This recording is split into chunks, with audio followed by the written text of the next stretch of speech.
بسم الله الرحمن الرحيم. النهاردة حلقة جديدة من برنامجكم المفضل الشهير القضية ممكن. النهاردة معانا تصريحات الكابتن وليد سليمان اللي انا من وجهة نظري انا مكنتش حابب ان هو يطلع يتكلم في كلام زي ده. بس انا بعد ما هتكلم وهقول لكم التصريحات ونتكلم فيها مع بعض، انا هقول لكم وجهة نظري انا كنت ليه رافض ان هو يطلع يقول حاجة زي كده، او ان انا واستنتجت ايه من الكلام اللي هو قاله. طبعا الكابتن وليد سليمان قال لك انا عاوز اتكلم عن كولر، ان هو اللي وافق على رحيل اللعيبه، اللي هي اللعيبه اللي مشيت من النادي، وبيطالب الاداره ان هي تجيب لعيبه والاداره عايزه تجيب لعيبه كواليتي عالي، ولكن الجمهور مستعجل، واللعيبه اللي احنا بنفكر نتعاقد معاها بنعرضها على المدرب. طب ازاي هو لما اتسال في المؤتمر اتقال ان مفيش حد عرض عليه لعيبه، وازاي الكابتن وليد سليمان طلع يقول لك ده احنا بنعرض لعيبه على المدرب؟ انا مش فاهم ايه هم مشتتين ليه، ما اعرفش. ولكن انا ما كنتش حابب ان الكابتن وليد سليمان يطلع يتكلم في الموضوع ده، لان الكابتن وليد سليمان ده انا بعتبره واحد من اساطير النادي. فلما اطلع لما يطلع واشوفه في في مكانة الدفاع عن مجلس الادارة دي، انا كنت رأيي يطلع يقول لا ده في اخطاء مثلا من مجلس الادارة، او في اخطاء من كذا، او في اخطاء من كذا. انما انت تطلع توجه النقد والهجوم للمدرب بس، فانتوا كده بتسلموا الجمهور، بتسلموا المدرب للجمهور تسليم اهالي. نفس اللي كان بيحصل برضه مع موسيماني، ان موسيماني مراته هي اللي كانت مش عارفه متحكمه فيه، وان هي قالت له لا ما نمشي، ولا كمل، ولا جاي لي عروض من بره. نفس القصه اللي حصلت مع موسيماني، لا ده موسيماني رفض رحيمي عشان مش عارفه مين، وجاب مين مكانه، والقصص اللي انتوا عارفينها، الكلام اللي هو كان بيتقال ده وقتها. ولكن انا مش فاهم هو ليه كله بيهاجم المدرب. كل واقف بيحاول يجمل صورته قدام مجلس الإدارة، وبيهاجم المدير الفني. انا مش فاهم هو مثلا في لعيبة المدرب مشاهم لسوء مستواهم. قال لك انا مش هنجيب كواليتي اعلى بالنسبة للوعود اللي انتوا اتوعدتوها ان هو هيجيب كواليتي اعلى. فمشى ديانج مثلا ومشى عبد القادر، بسبب ان انتوا عارفين ان كان في مشاكل بينه وبين عبد القادر، ما كانوش متفقين مع بعض. فالراجل قال لك يديله فرصه بره شويه، ولو وقف على رجله ورجع للمستوى، خصوصا ان هو كان قاعد دكه ما كانش بيلعب كتير، ويرجعه تاني. طبعا عندك منعم وحمدي هم اللي مشيوا بسبب ان هم كانوا عايزين يحترفوا، مش المدرب. فانت يا كابتن وليد لما تطلع تقول ده احنا بنجيب لعيبه وعينينا على لعيبه وعايزين نجيب لعيبه كواليتي عالي، برضو بعد الرجوع للمدرب، طب منين؟ والمدرب اصلا قال ان انا ما فيش حاجه بتتعرض عليا. فدي للاسف كله انا اللي انا شايفه كلها طالعه بتدافع عن مجلس الاداره.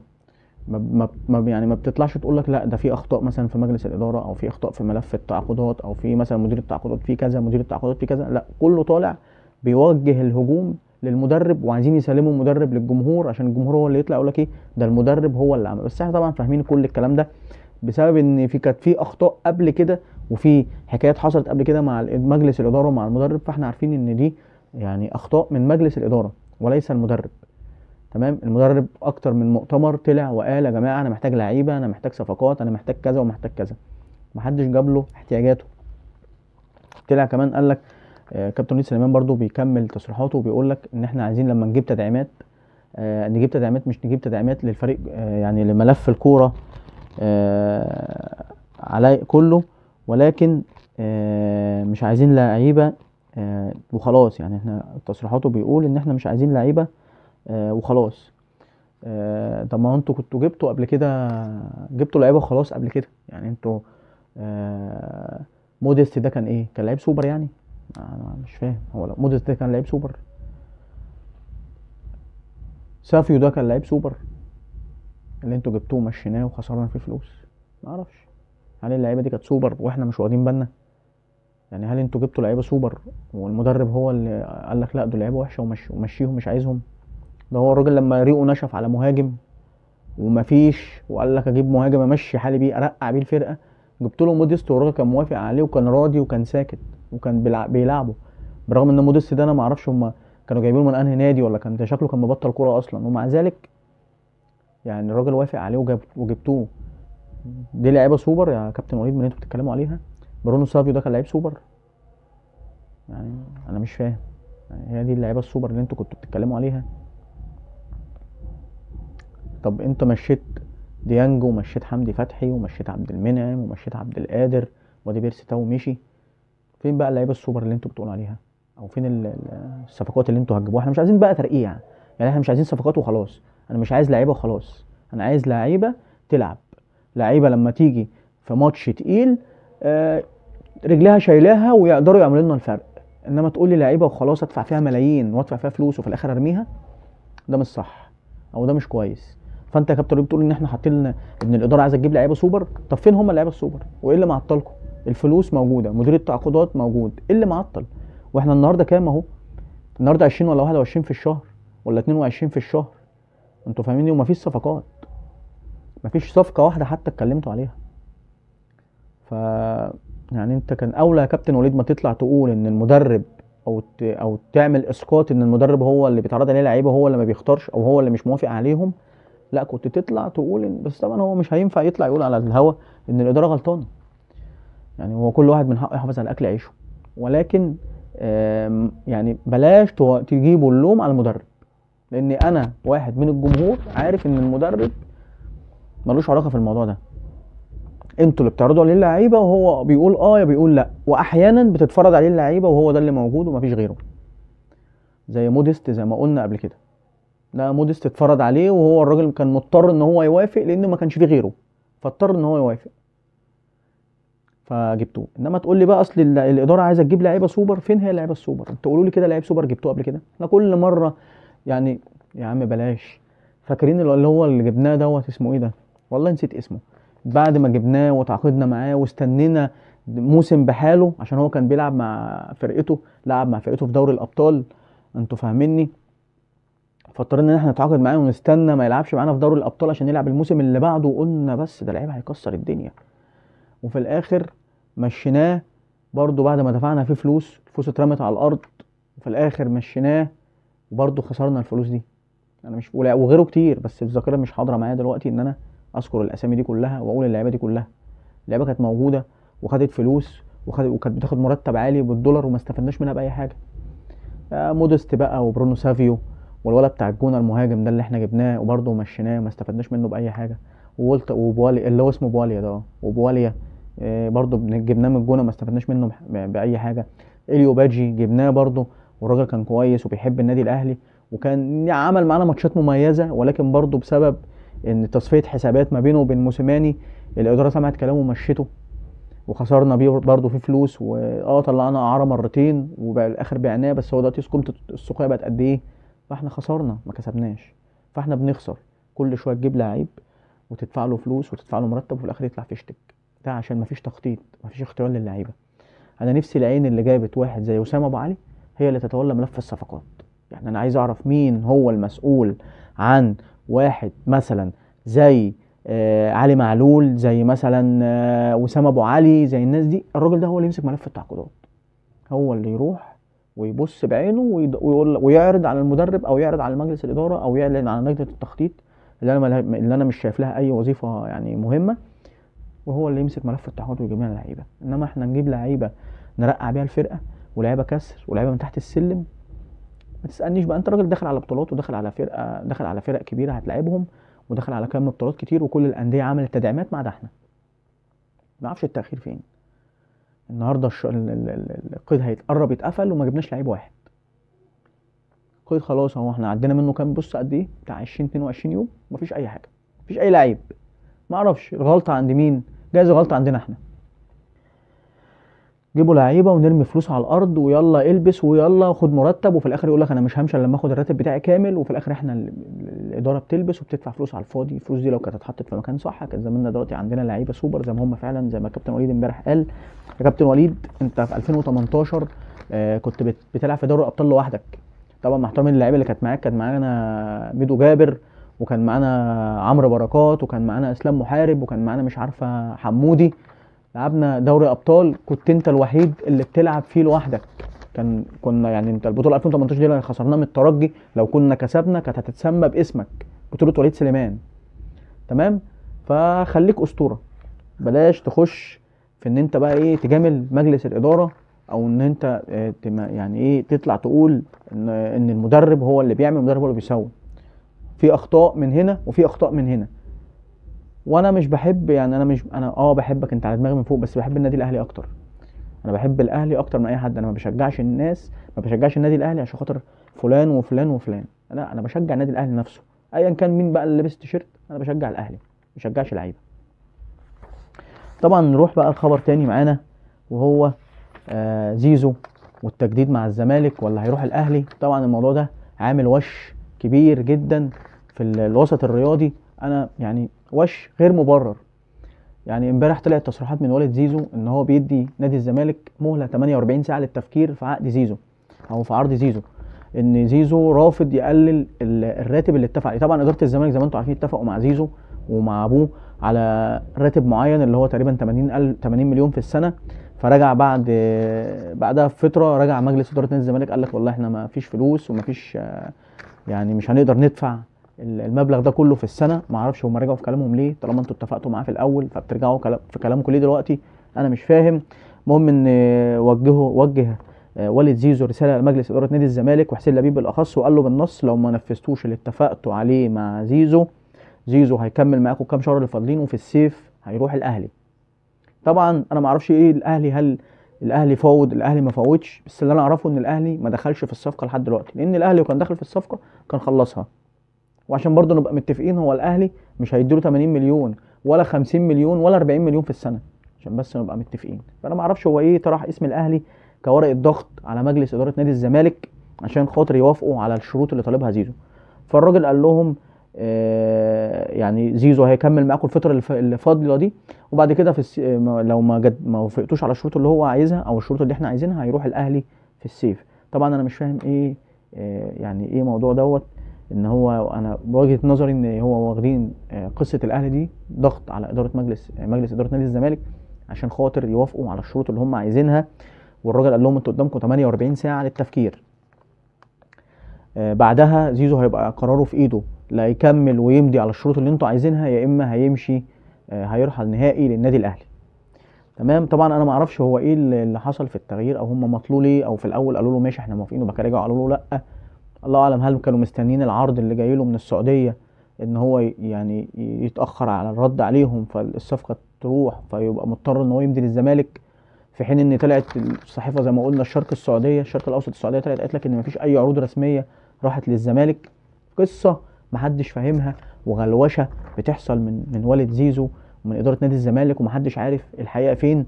اللي انا شايفه ان اداره نادي الزمالك خايفه من الغضب الجماهيري في ضياع زيزو او ان هو ما يجددش، فهم عايزين يحطوا زيزو قدام الجمهور ويطلعوا يقولوا ان احنا قلنا له والله ظروفنا ومعناش والحكايه والروايه ومعناش الا قد كده، والراجل هو اللي رفض عشان هو كان هو عايز يروح الاهلي، فقال لك لا انا عايز 80 مليون او 90 مليون في السنه زي ما اتفقنا، او ال 100 مليون زي ما اتفقوا مع مجلس الاداره في الاول. فتطلع ان الاداره كويسه قدام الجمهور والجمهور يتعاطف معاها ويبداوا يهاجموا زيزو ويسلموا زيزو تسليم اهالي للجمهور. الله اعلم. ولا هل والد زيزو بيماطل اداره نادي الزمالك عشان يوافقوا على الشروط اللي هو عايزها، وبيقول لهم ان الاهلي هيخلص معاه بحيث ان هم يقول لك طب خلاص يا عم خد ال 100 مليون او 90 مليون في السنه عشان ما تمديش للنادي الاهلي. محدش عارف حاجه، وكل يوم كلام بيطلع يتقال، وانا اصلا تعبت وزهقت من موضوع زيزو دوت. يعني انا مجلس اداره نادي الزمالك، يا عم انت يا عم زيزو انت وابوك والله احنا معانا 30 مليون، ايه رايك؟ موافق مش موافق، وكل حاجه تبقى رسميه وقدام الناس. والله يا جدعان الراجل ده احنا عرضنا عليه قد كده والراجل رافض وعايز يمشي، بس خلاص خلصت. انما هنقعدوا بقى احنا نتحايلوا على بعض واداره نادي الزمالك تتحايل عليه ويقول لك لا انا عايز ال100 ولا انا عايز 90، لا انا عايز اللي احنا اتفقنا عليه. مش يعني نادي الزمالك اكبر من ان هو يعني ايه يتحايل على لاعب. يعني انت كنادي زمالك نادي كبير، وزي ما بتقولوا افريقيا تعرف امجادك وكل حاجه يا عم على دماغي والله، ولكن ده مش يعني مش صح. برضو نفس اللي كان بيحصل مع ساسي، لا يا ساسي ما تسيبناش، ولا يا ساسي جدد، ولا يا ساسي، وفي الاخر مشي. فانت كنادي زمالك نادي كبير، ما ينفعش ان لاعب يتحكم ويلوي دراعك ويقول لك لا انا عايز اجدد وعايز اعمل وعايز كام مليون ومش عايز كام مليون. والله يا زيزو تعالى احنا معانا قد كده، ايه رايك؟ لا بس والموضوع خلص. انت نادي الزمالك نادي كبير، ما ينفعش ان واحد يجي يقول لك يتشرط عليك ويقول لك لا انا هاخد قد كده في السنه يا اما هروح النادي المنافس بتاعك. فبكل بساطه قولوا له يا عم مع السلامه ايا كان العرض. انا مش بتكلم زيزو والله زيزو لاعب محترم ولاعب كويس ولاعب قيمته الفنيه، يعني لو جه النادي الاهلي اكيد هنستفيد منه طبعا كتير جدا وهيفيدنا جدا، ولكن يعني احنا مش عايزين بقى ايه، عشان ما يتقالش ان الاهلي بيحرض اللعيبه على الانديه. يعني هم طبعا كده كده هم بيقولوا الكلام ده، بس الكلام ده فكنا منه يعني بلح، مش في دماغنا اساسا. ولكن احنا مش عايزين يتقال ان الاهلي هو اللي خلى زيزو يعمل كده مع الزمالك عشان يروح. ما تبقاش المشكله مع مجلس الاداره ومع زيزو ويحطوا الاهلي طرف فيها واحنا بعيد. احنا عايزين لو الاهلي هيفكر يتعاقد مع زيزو، يكون الزمالك اعلن ان هو ما وصلوش مع اتفاق معاه والراجل خلاص هيمشي، فيجي الاهلي يتفاوض. انما بقى تقعدوا تقولوا اصل هو مش عايز يمضي عشان الاهلي في الصفقه، الكلام ده ما حصلش والكلام ده مش هيحصل، والاهلي ما اتدخلش. الاهلي لو كان عايز زيزو كان خلص معاه من اول مره، انتوا كنتوا برضو من التجديد اللي فات. فبلاش تحطوا اسم الاهلي في جمله مفيده. انت كمجلس اداره اطلع قول للجماهير في بيان رسمي ان الراجل ده عايز قد كده واحنا مش هنقدر ندفع، والسلام عليكم، احنا بنوجه له الشكر بس، عشان الجماهير تبقى عارفه. انما تقعدوا تدوا مسكنات للجماهير، ده زيزو هيجدد، ده زيزو مش عارفه ايه، ده زيزو هيعمل، ده زيزو هيسوي، وفي الاخر هم يصبحوا يلاقوا ايه، زيزو يخلع. يعني ايه بوجهه نظر مجلس الاداره ان هم عايزين يسلموا زيزو للجمهور عشان يخبطوا هم مع بعض ويطلعوا هم صورتهم جميله قدامهم قدام الجماهير، ويبقى زيزو هو اللي وحش. وده طبعا ما حصلش. انتوا اتفقتوا معاه في الاول على المبلغ اللي هو كان طالبه، وكنتوا خلاص يعني فاضل الرتوش الاخيره والامضاءات وشويه حاجات كده خاصه بالماديات والكلام ده والاتفاق ده. فتيجوا دلوقتي تقولوا لا احنا مش معناش فلوس او مش. طب انتوا وافقتوا ليه؟ طب رجل الاعمال اللي طلع قال لك انا هتشيل جزء وانتوا هتشيلوا جزء. ما انا بقول لكم غلوشه بتحصل وحاجات بتحصل ما بين زيزو وما بين مجلس الاداره محدش عارفها. وخلينا الفتره الجايه دي نشوف ايه اللي هيحصل في الموضوع ده. زي ما قلت لكم، هو زيزو بلغ مجلس اداره نادي الزمالك ان قدامكم 48 ساعه، ابوه يعني قال لهم قدامكم 48 ساعه للتفكير في عقد زيزو، يا اما توافقوا على الشروط اللي احنا طلبناها، يا اما زيزو هيكمل معاكم الكام شهر اللي فاضلين دول وهيمشي في الصيف نهائي. خلينا نشوف الفتره الجايه دي ايه اللي هيحصل ما بين زيزو وما بين مجلس اداره نادي الزمالك. طبعا زي ما انتم عارفين امبارح اتكلم المهندس فرج عامر ان في مفاوضات ما بين النادي الاهلي وما بين نادي سموحه لضم محمد ربيعه ورمضان حجاج للنادي الاهلي. طبعا فرج عامر اتكلم على شروط، قال لك عشان خاطر نوافق ان الاثنين لعيبه دول يروحوا النادي الاهلي في شروط لازم نتكلم فيها. وهي اولا ان يوافق المدرب احمد سامي، ان انتوا عارفين مدرب سموحه، يوافق ان الاثنين لعيبه دول يمشوا. ثانيا قال لك كده قبل ما نتكلم في ماديات وقبل ما نتكلم في اي حاجه، الشرط الثاني قبل ما نتكلم في ماديات ناخدوا محمد عبد الله ومصطفى بالخير ناخدهم لسموحه، وبعد كده نقعد نتكلم في الماديات بقى، نشوف اللعيبه دي هتبقى اعاره، اللعيبه دي هتبقى بيع نهائي، اللعيبه دي مش عارفه ايه. طبعا محمد عبد الله الجناح ومصطفى بالخير اللي هم الولد اللي هو الديفندر دول ناشئين النادي الاهلي اللي انا بتنبأ لهم بمستقبل باهر مع النادي الاهلي، اتمنى ان هم ما يطلعوش بيع نهائي، يطلعوا اعاره يقفوا على رجليهم يكتسبوا الخبرات ونرجعوهم. طبعا النهارده انتوا عارفين ايه بقى، النهارده في ماتش سموحه النهارده مع الاسماعيلي، عايزين نشوف بقى ايه اللي هيحصل ما بين، عايزين نشوف الاثنين اللعيبه دول يعني ايه، نشوفوهم يعني ايه في الملعب، هل يستحقوا ان هم يجوا النادي الاهلي ولا لا، ولا هتبقى صفقات مضروبه زي ما احنا كنا من جمله بقى الصفقات المضروبه اللي احنا بنجيبها. وربنا ييسر الامور. انا بقلق من الصفقات بتاعت فرج عامر دي الصراحه، ملبسنا في فاكرين انتوا حسام حسن يعني الله المستعان، كانت صفقه تعبانه وبرده دفعنا فلوسه في الاخر مشيناه. من جمله برده الصفقات اللي هي المضروبه بقى، انتوا فاكرين بقى شادي حسين وحسام حسن ومش عارفه الصفقات اللي هي كانت مضروبه دي كلها وكلها مشيت، فلوس بترمى على الارض ومحدش عارف. بس هي مجلس الاداره مش غلطان، لا، والمدرب هو اللي وحش. تصريحات شوبير بقى، طبعا زي ما انتوا عارفين شوبير قال لك انا بحترم الجميع وما بغلطش في حد. معرفش هو يقصد كابتن سامح حفيظ ولا لا، قال لك انا راجل ما بغلطش في حد وبحب كل زمايلي وبحب الخير للناس كلها ومش عارفه ايه. طبعا يا كابتن شوبير انت بتتكلم، انا والله اعلم هل انت تقصد الكابتن سامح حفيظ، انا ما اعرفش هل انت المقصود الكابتن سامح حفيظ، ما اعرفش. الكابتن سامح حفيظ من انجح مديرين الكوره اللي جم في تاريخ النادي الاهلي، اللي هو انا شخصيا اتمنى انه يرجع النادي الاهلي تاني، لانه الصراحه كان عامل شخصيه في الاهلي وعامل ويعني ايه، عامل حاله من الاستقرار جوه اوضه اللبس. ما كناش بنسمع مشاكل، ما كناش بنسمع حكايات، ما كناش بنسمع مش عارفه ايه. انما دلوقتي اي حد بيطلع يتكلم واي حد بيطلع يقول تصريح واي حد يطلع مش عارفه يعمل ايه، وده كان سهران فين وده كان نايم فين، فالدنيا مش بخير. وانا ما كنتش حابب ان شوبير يطلع يتكلم لو يقصد كابتن سيد، لان احنا عمرنا ما تعودنا في النادي الاهلي ان ابناء النادي الاهلي يطلعوا يحصل تراشق بالالفاظ او يحصل اسقاط في الكلام، ده يطلع يتكلم على ده وده يطلع يتكلم على ده. انا ما كنتش حابب كده. احنا النادي الاهلي نادي كبير، كبير بجماهيره وكبير بارقامه وبتاريخه، ولكن يعني ما كنتش حابب زي ما قلت لكم ان الكابتن شوبير يطلع يتكلم عن كابتن سيد، الله اعلم هو يقصده ولا لا، عشان برضه ان بعد الظن اسم انا ما اعرفش، بس هو بيتكلم بيقول انا مش ما بعملش اسقاط على حد، وكان قبلها الكابتن سامح حفيظ كان ذاكر في الكلام اللي قاله جمله اسقاط. الله اعلم، انا ما اعرفش هل هو فعلا بيقصده ولا ما يقصدوش، دي مش بتاعتي. ولكن انا الجزئيه اللي بتكلم فيها انا ما كنتش حابب ان ابناء النادي يعملوا كده. طبعا انتوا كنتوا بتشوفوا كابتن مصطفى يونس او كابتن مجدي عبد الغني هم بيتكلموا عن النادي الاهلي، ونطلع نقولوا ازاي دول يقولوا كده، وازاي ده يطلع يقول كده بعد كل ده. وطبعا وتصريحات كابتن عادل هيكل لما طلع قال لك ان مش عارف الماتش، انتوا عارفين بقى الكلام دوت. انا مش بتكلم بقى، مش عايز اذكر الواقع، بس انا بتكلم ان احنا كنا بنطلع نقول ازاي ابناء النادي الاهلي يعملوا كده، او ان هم ازاي يطلعوا يقولوا كده في الاعلام، او ازاي ان هم يطلعوا يهاجموا بعض. فانا بقول للكابتن شوبير يعني بلاش انت، يعني انت راجل اعلامي كبير، يعني انا بدعمك واتفرج على البرنامج بتاعك، ودايما شايفك ان انت يعني حائط السد المنيع للنادي الاهلي ضد اي هجمات من هجمات مغرضه هدفها زعزعه امن واستقرار النادي. فكابتن شوبير بلاش بقى الكلام ده، زي يعني خليك انت راجل محترم زي ما انت بتقول، انت ما بتهاجمش حد وبتحب الخير للناس كلها، فخليك زي ما انت. بلاش يعني يحصل تراشق ما بين ابناء النادي الاهلي، لان ده مش في مصلحه النادي الاهلي، ولا عمرنا احنا اتعودنا على الكلام ده، ولا شفنا الكلام ده يعني بيحصل في النادي الاهلي. اتمنى ان الامور تستقر، وجايز الامور يعني في يوم وليله يرجع الاستقرار تاني للنادي، بس هو اللي واضح ان في مشكله في النادي الاهلي، معرفش ايه هي سببها، او يعني انا معرفش ايه حلها. هل الاعلام بيسرب الاخبار؟ هل مفيش يعني استقرار، مفيش سيطره في اوضه اللبس؟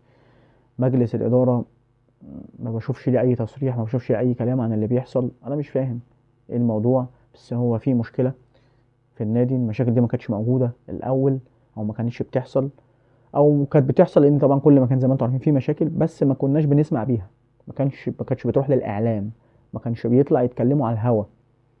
فخلينا نشوف الفتره الجايه دي ان شاء الله باذن الله. اتمنى تكون الحلقه عجبتكم، معلش لو طولت شويه. طبعا مش هقول لكم بقى اللايك والكومنت، واللي ما اشتركش في القناه يشترك. طبعا انا مش انت شايف كلامي عجبك اعمل لي اشتراك، ما عجبكش متشكرين منك وشكرا ان انت اتفرجت عليا. طبعا ما تنسوش تدعوا لوالدي بالرحمه والمغفره، وتنسوش تدعوا برضو لحماية العزيز بالرحمه والمغفره، الله يرحمهم رحمه واسعه ويدخلهم فسيح جناته. سلام.